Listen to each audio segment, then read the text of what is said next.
नमस्ते आप सभी को हमारे YouTube चैनल पहले कागज में आप सभी का स्वागत है। तो आज हम चर्चा करते हैं पेपर फर्स्ट में यूनिट 6 के बारे में, जिसमें लॉजिकल रीजनिंग होती है। उसका ही ये एक टॉपिक है हेत्वाभास। आज हम उसके बारे में विस्तार से चर्चा करेंगे। तो शुरू करते हैं आज का टॉपिक।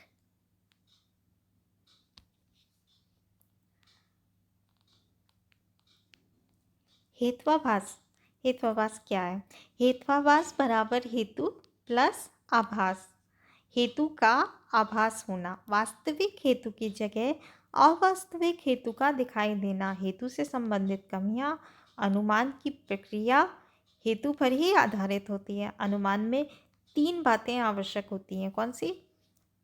पक्ष, साध्य और हेतु। तो ये तीनों बातें अनुमान में आवश्यक होती हैं।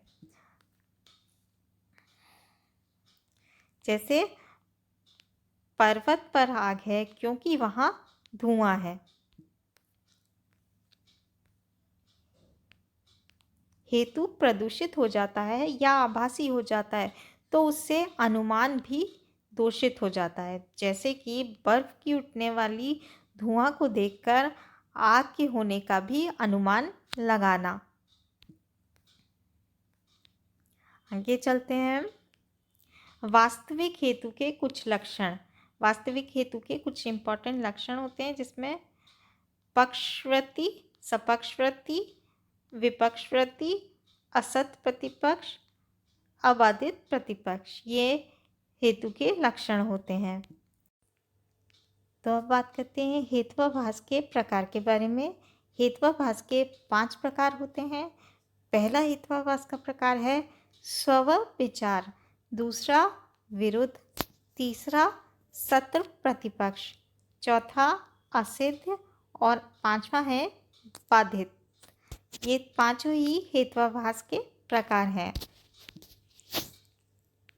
अब बात करते हैं स्वविचार हेत्वाभास के बारे में। स्वविचार हेत्वाभास क्या होता है?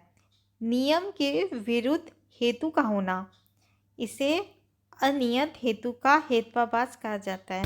जब हेतु पक्ष और सपक्ष में हो और विपक्ष में ना हो तब वास्तविक हेतु होता है।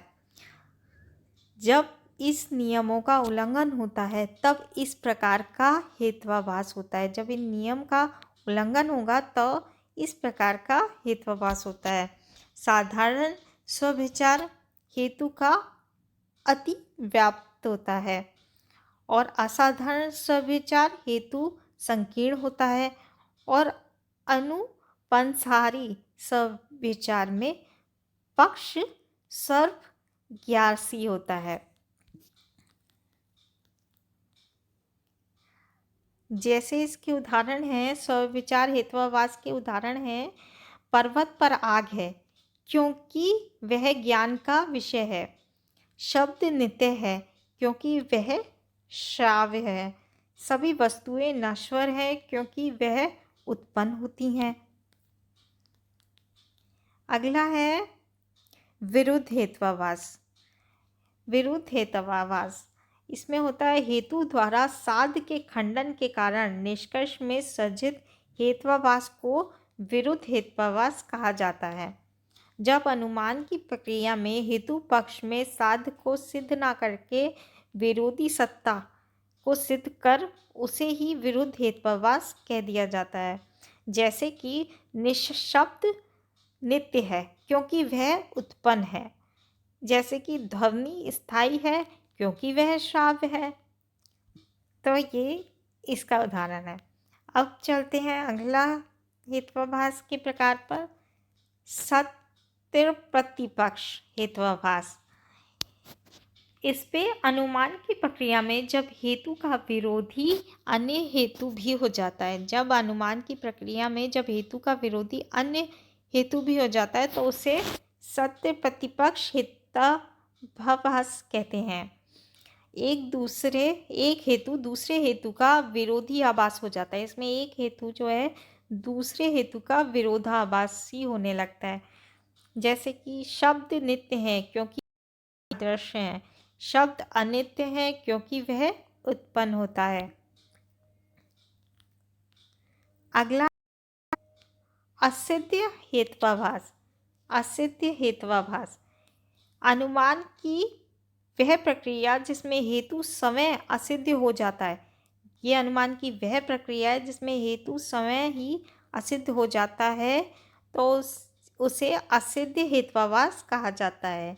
जैसे कि वाद्य पुत्र सुंदर है क्योंकि वह मानव है, क्योंकि वह मानव है। अगला है बाधित हेत्वाभास। अब इसमें क्या होता है, हेतु द्वारा सिद्ध साध्य का खंडन अनुमान से इतर किसी अन्य प्रबलतर प्रमाण से हो जाए तो उसे बाधित हेत्वाभास कहा जाता है। इसमें हेतु का विरोधी किसी अनुमान द्वारा ना होकर किसी अन्य प्रभाव द्वारा होता है। जैसे कि आग शीतल है क्योंकि वह द्रव्य है, अग्नि अस्थायी है क्योंकि वह श्राव्य है। Thank you.